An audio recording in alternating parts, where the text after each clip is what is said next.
And I want to touch briefly on the Fraser River Improvement Project, which again is an area we've heard a lot about from communities in Surrey and a number of other river communities, where we've been specifically focusing on addressing trespass and derelict vessel and derelict structure issues up and down the river.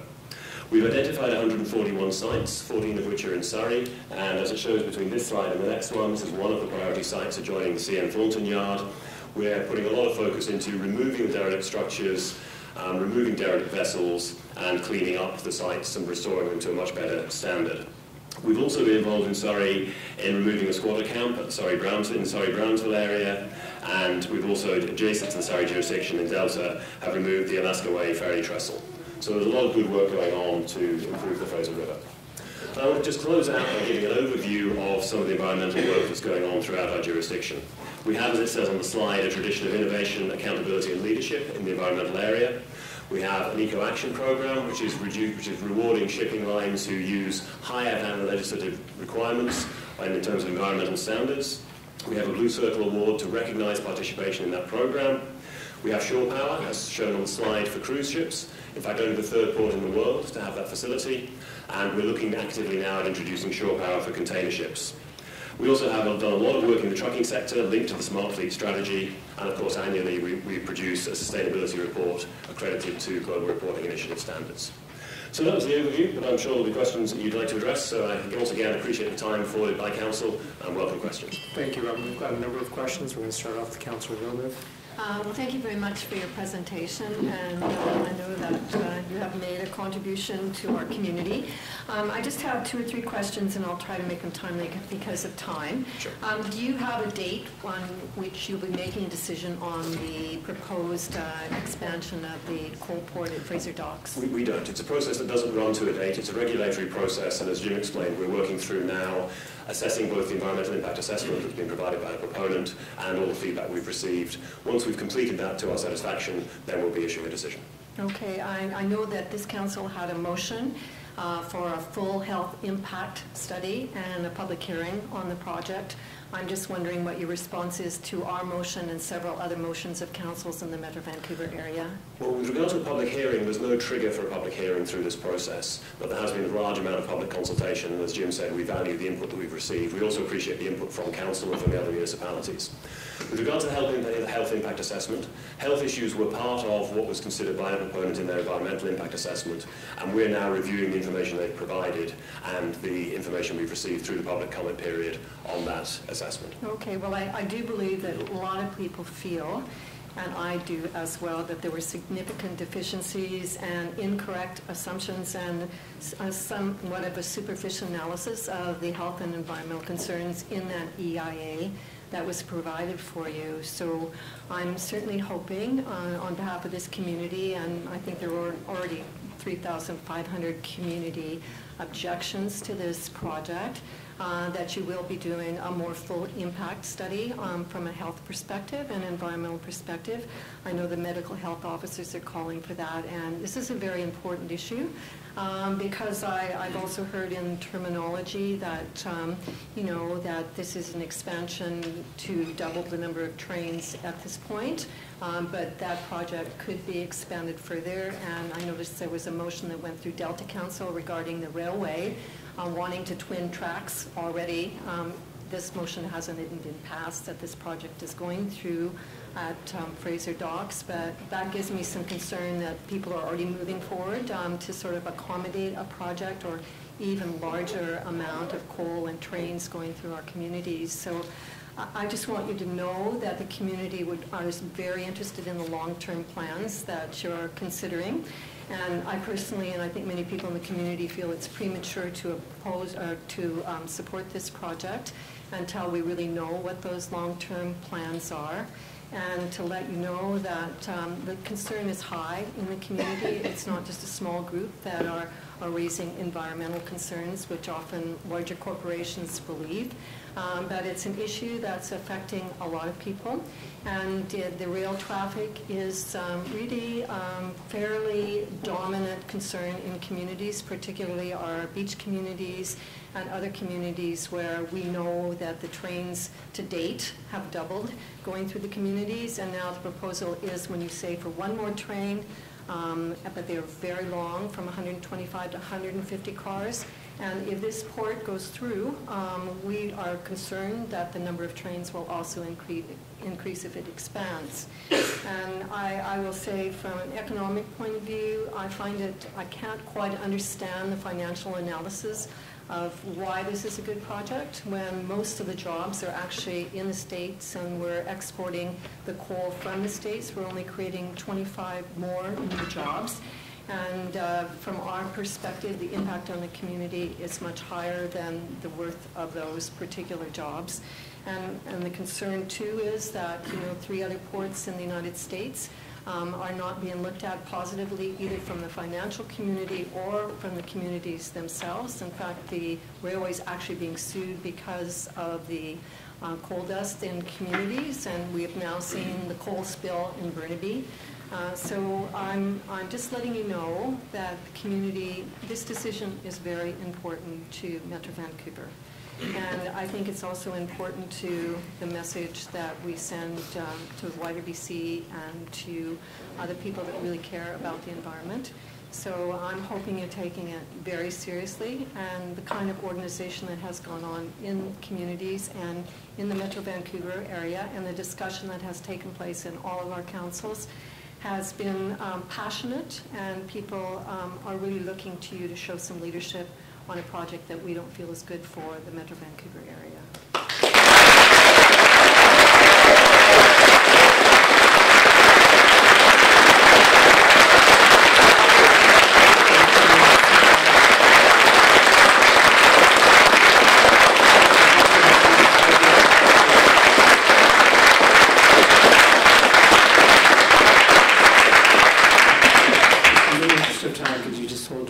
Please, Mayor Watts.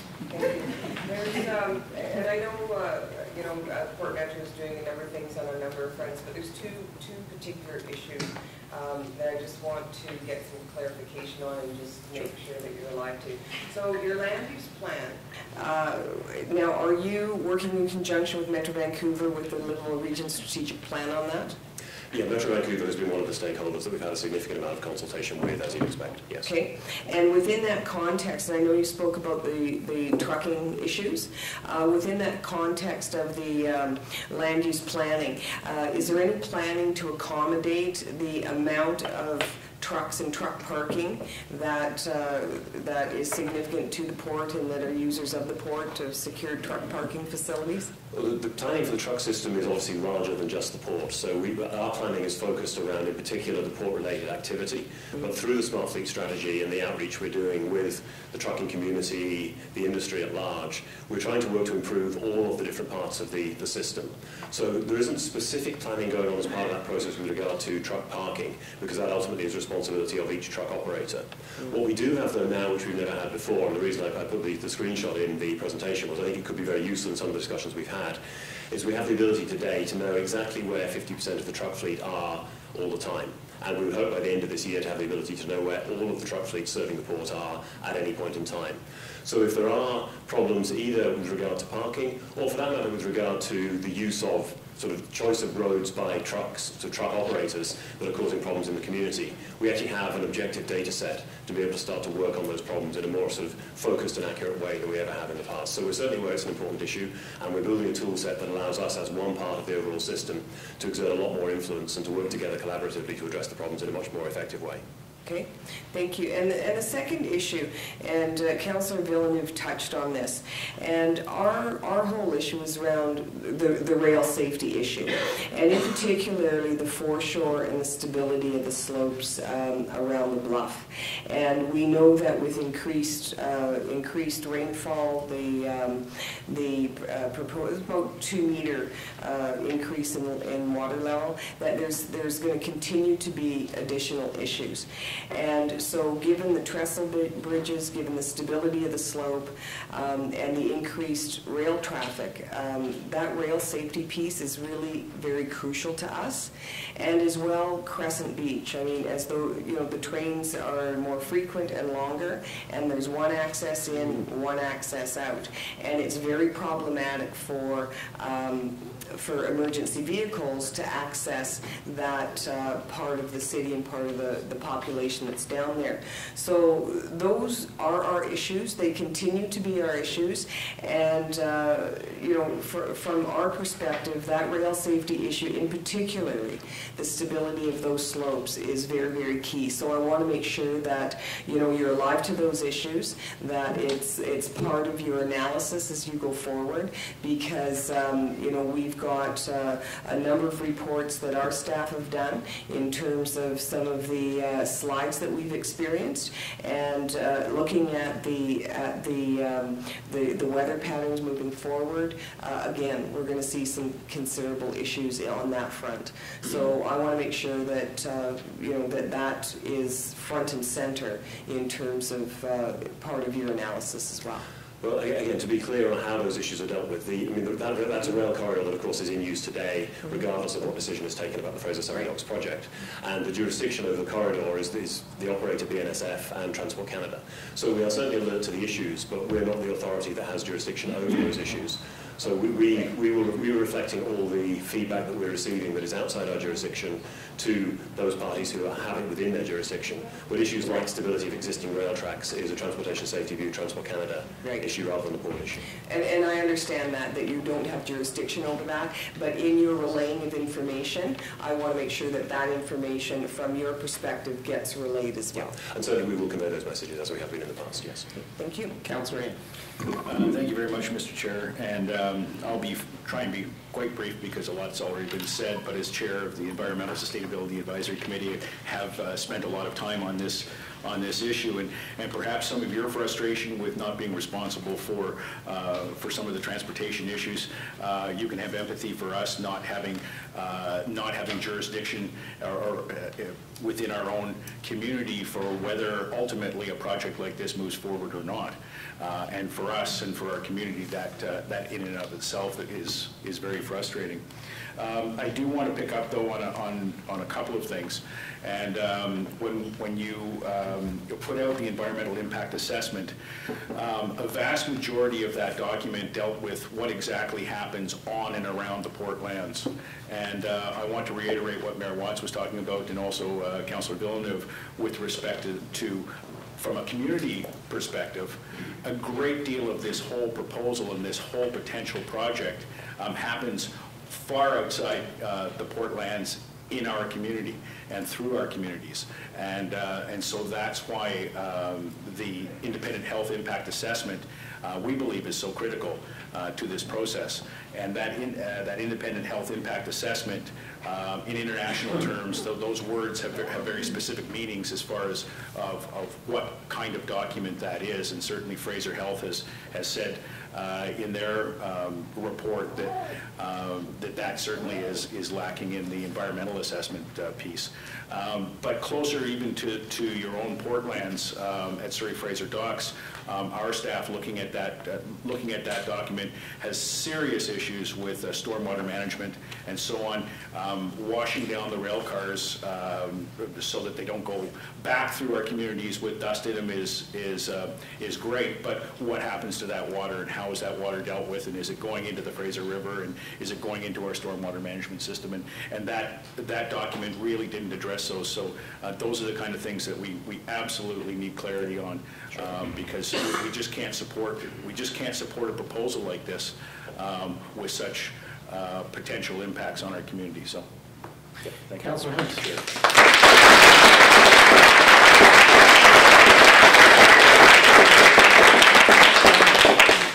Totally avoid repetition because of the time. I would like to ask the simple question: in your land use plan for the next 10 to 20 years, recognizing that there will be a replacement, or there's a commitment to a replacement for the Massey Tunnel, is that in fact now becoming part of your future plans for Surrey Fraser Docks? Well, our plans for the properties we own on the Fraser River are, as you allude to, set out in our land use plan. And typically, for example, Fraser Surrey Docks is zoned and will continue to be zoned as a marine terminal facility. So whether or not the George Massey Tunnel is replaced, doesn't actually directly impact the zoning of the land in our land use plan because it is already zoned as a marine terminal. Clearly, as we've said publicly, if the George Massey Tunnel was to be replaced, that would provide an opportunity to more fully load the vessels calling at Fraser Surrey Docks, Annacis Island, Fraser Wharves and other facilities on the river. And that would provide opportunities for them to conduct their business in a slightly different way. But that's a level of detail that's below the land use plan. The land use plan simply sets out the type of activity expected to be conducted on those facilities. And so typically for the facilities I mentioned, it's a marine terminal. Okay, thank you. Councillor Hepburn?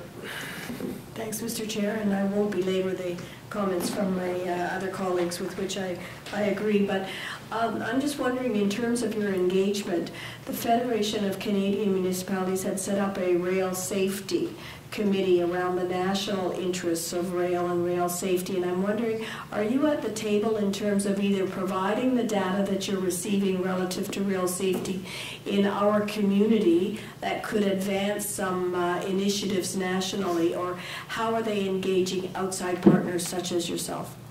I'm not aware of any direct engagement on this issue with the FCM. We do have a relationship with FCM and we talk to them about a number of issues.